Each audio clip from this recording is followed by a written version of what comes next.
Dr. Russell, thank you so much for joining us here today. Thank you very much for having me. Now, I must start by saying thank you for everything you've done for all of us and for the province and for keeping us safe. How does it feel to be the most famous person in New Brunswick right now? I don't think I'm the most famous person in New Brunswick, but it is an interesting time for sure. Obviously, nobody expected a pandemic to occur in this particular way. Yeah. And so being front and center in terms of communicating with the public regularly has been a great experience. And anyway, I'm grateful at this point in time. Well, and everyone is very grateful to you, and so it must be a nightmare for you going into Sobeys to do the shop. Yeah, I mean, it must take hours to get in and out. Well, I try not to go to too many different places, obviously, but when I have been out, yes, people have recognized me, and it's been that's been interesting. So Yeah. yeah. I mean, Hmm. do you still get recognized with a mask on? Yes, actually. That Yeah. that's a sign of true fame when you get recognized when people just know this part. Yes, yeah, and maybe the hair. So yeah. Um, and so how much has your life kind of changed in the last few months? Because you already had obviously a very high profile job and a very important job, but to then kind of transition into something so dramatic, and of course, I mean, a kind of tragic thing globally, but to be kind of given this, a huge responsibility. How have you kind of coped with that, and how has it changed life? Well, there's definitely a certain intensity that has come upon all of us during this pandemic, and so I think the hours that I work have changed. My home life, my lifestyle, have obviously changed dramatically. Again, with the focus being on all the things we need to do as a province to get through this, and making sure that we're tuned into all of the new information that comes in and transmitting that to the public in a timely way. So it's just been a really like ramping up in terms of work hours, energy level, and just trying to manage that. Yeah. Yeah, I'm sure. No, it must be incredible kind of trying to cope with it all. And you have two children at home. How are they coping, and how have things been at home for you? Well, I don't see them much anymore. My hours made it such that since I wasn't there very much, they decided to go live with their dad for a bit. But that's okay. I see them on weekends when I can, and so we do have quality time. That's But they're doing very, very well right now. So they've coped well, they've managed well, and so I'm not really worried about them at this point in time. So we stay connected through the week, and yeah, I see them on the weekends. Yeah, but in that's terms of the amazing. work hours, I had spent some time in the military, so in terms of that discipline of working long hours and being separated from your family, obviously on deployments and whatnot, that kind of discipline and work pace and stress and intensity, I have experienced before. Yeah, yeah. So not many people necessarily know that you were in the military for many years, and I believe you were once put in a position where you had to jump out of a plane. Is that right? Oh, I don't know where you got that story. I did not jump. I was hoisted down. So we were in Trenton working with the search and rescue team there, and they worked with Labrador helicopters, and we had to simulate being a patient, being rescued. So in order to be rescued, you have to be hoisted down first. They unhook you, then they harness you back in, and then they hoist you back up. So I didn't actually jump. It was hoisted. I was Hoist. hoisted out of a hovering Labrador helicopter. Well, the hoisted still counts because I mean I've never departed any type of air vehicle in any other capacity than on the ground. So you're still it's still impressive. Yeah. Yeah, you have to minimize the swinging. So you have to stay very steady and straight because once the swinging starts, that's not good momentum to have. That's a good. See, there's something people are learning today as well. That's good. And I must say, also very impressive and a huge congratulations to your Physician of the Year award yesterday. Oh, How did that feel, and what does that mean to you? well, I was very grateful and it was very humbling. And I have to say, when I had 2 minutes to give a little thank you speech, and what I was thinking and what I said was, my goodness, anybody practicing medicine during a pandemic deserves an award. And sure enough, after they presented my award, the next award was the Award of Excellence. And the person giving the awards, Dr. Martin, said, well, you'll be very pleased to know that the next recipients of the next award are all of the family doctors in New Brunswick are receiving the Award of Excellence. I was like, yes, exactly. They deserve it. That's amazing. That's amazing. And you're right, they do deserve it. And also, it goes to prove that you can predict things. You knew that was going to happen seconds before. Oh my. Yeah. And of course, I mean, I know that you grew up in Bathurst and you obviously love this province. And of course, I mean, one of the things that, one of the few positives that we've been able to all kind of take out of this time is a real appreciation of home and where we live. And I was lucky enough to visit the Fundy Trail Parkway yesterday. What are the things that you're looking forward to doing in New Brunswick for your staycation this summer? Ah, well, obviously Bathurst. My parents still live there and they have a cottage on the beach, so that's one of my happy places to go to.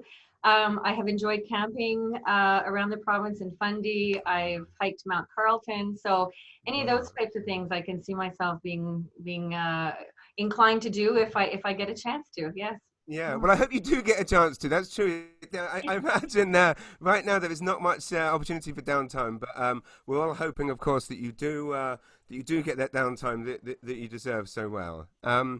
Obviously, we're here today to celebrate the amazing work of Rocmaura and the important work that they do.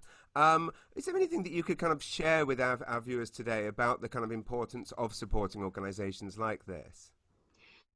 Well, certainly before the pandemic, from a public health perspective, supporting the social determinants of health, supporting vulnerable populations, obviously is a priority, even when you're not in a pandemic. But certainly during a pandemic, making sure that people are well looked after from a mental health perspective, from emotional needs to financial support, et cetera. And feeling safe where we live, our environment is very important. So we knew pre-pandemic that we had these issues that are very, very important. And then during a pandemic, obviously they're even more important because they really do shine light on vulnerabilities and what we can do to support people who need support. So obviously, yes, it's great work that is being done, and so I'm happy to support it.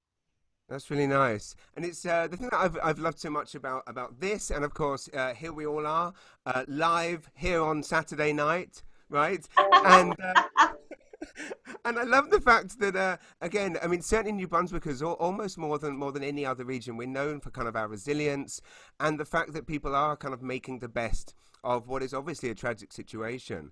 And the Rockmore Foundation of kind of the fact they've managed to take their kind of annual, hugely successful public live events into this kind of virtual space, and the fact that you and I here are now sharing this time with hundreds, possibly thousands of people, and they're not having to leave their homes. They don't have to get babysitters. They don't have to get a DD. They're not paying expensive restaurant prices. They're paying liquor store prices. Like everyone's coming together for Rockmore tonight, and I love that feeling. Yeah, maybe they're ordering skip the dishes. Yes, exactly. Yeah, it's very true.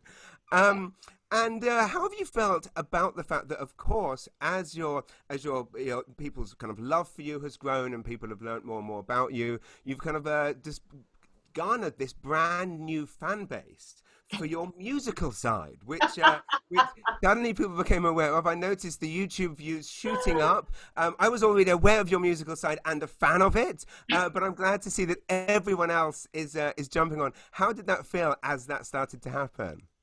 Well, I probably wasn't aware of it as it was happening, only because I'm distracted with other things. And certainly, I love music. I studied music. My first degree was an arts degree with a major in music, so I have played music all my life. And I was fortunate enough to write some music that people wanted to help me record. So I have 2 CDs of original 40 style jazz, and you can hear it for free on SoundCloud. So if anybody's interested in hearing those CDs, they're free on SoundCloud. And in fact, the last CD I launched was at the same night that you were playing at the Playhouse last year. Oh, You were my competition for the oh, fundraiser I was doing.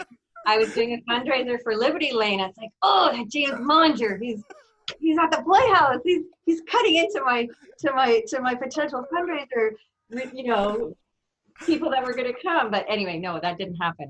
We had a no, great no. turnout, despite the fact that you were probably playing to a full house at the Playhouse. Well, it's good. And We both were, but that's a good thing. It's a good thing we both had full houses. But next time, I feel like we should make your fundraiser bigger, and we both do it together. oh, That's I how love it that should be. idea. Yes, Let's yes, let's do yes. that. That's what I was thinking. That's what I was thinking.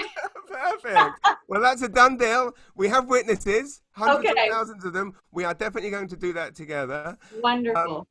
And I have one final question after this. But before we do, one of the things that I've loved so much about hearing you speak every day is, of course, that you make everything well very clear to morons like myself who don't really understand things, and making it very simple. But one of the other things is the way in which you talk a lot about your team and all the people behind the scenes, and of course the frontline workers. I just wondered if you wanted to give any particular shout outs or anything like that.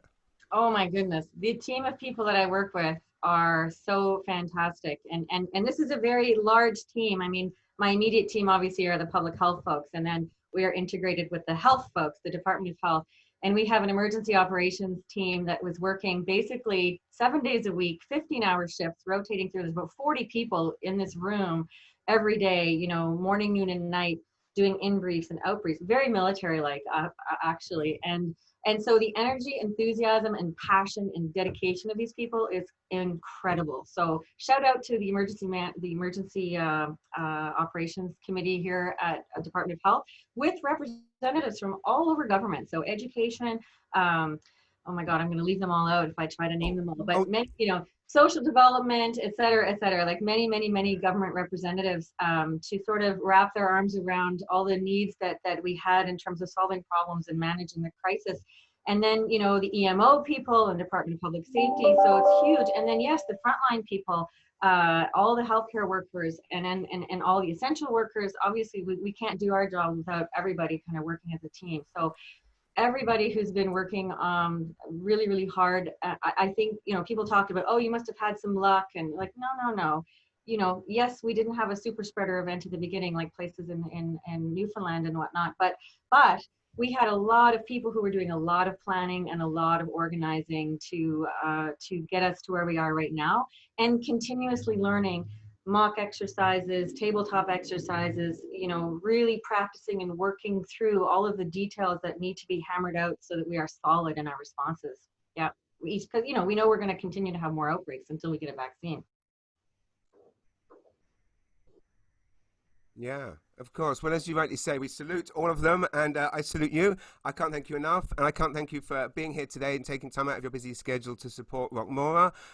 Just before we go, I just wondered on the off chance if you would happen to have any musical instruments lying around by any chance, because I know these Rocmaura supporters and myself would love it if we could see a performance. Would that be okay? Well, I just happen to have an instrument here. I do play the saxophone. When I sing with the Jen Russell Band, I sing, and I don't really play the saxophone, but I play with the Tortoise, the Hare, and the Millionaire. And we actually played at Harvest this year, which was a lot of fun, and in the blues tent. So I play the saxophone with them, but I haven't had a chance to get together with them recently. But anyway, I started playing the saxophone when I was 13. And as a result of the music program that was started, and we got to pick which instrument we wanted to play, so I chose the saxophone. Amazing. My mother, I was playing the piano before that, and when you first learn to play the saxophone, there's a bit of a honky sound. It sounds like a Canada Goose. And my mom would sometimes, you know, ask me to stop playing, but I persisted, and so I've been playing in bands. Yeah, since I was a teenager. And so I will play one small tune, and I haven't actually had my instrument out very often in the last little while. As I mentioned, I'm a little bit distracted. You've been a bit busy. It's busy. But when I first started playing the saxophone, we were introduced to big band music, and I think that's where my love of 40s style came from. But anyway, I'm just going to play a short little tune. And then I hope that all the viewers enjoy that, and I hope they're inspired in terms of I've met people who only learn to play an instrument as an adult, and it's never too late. So whatever your dream, whatever your passion is, it's never too late. So here we go. This is all of me, and I might squeak because my reed might have dried out by now, but I'll do my best.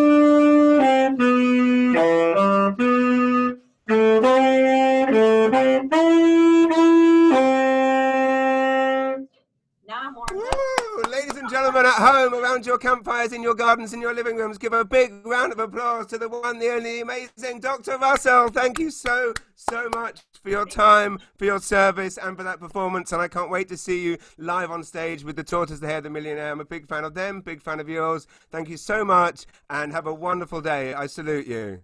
Thank you.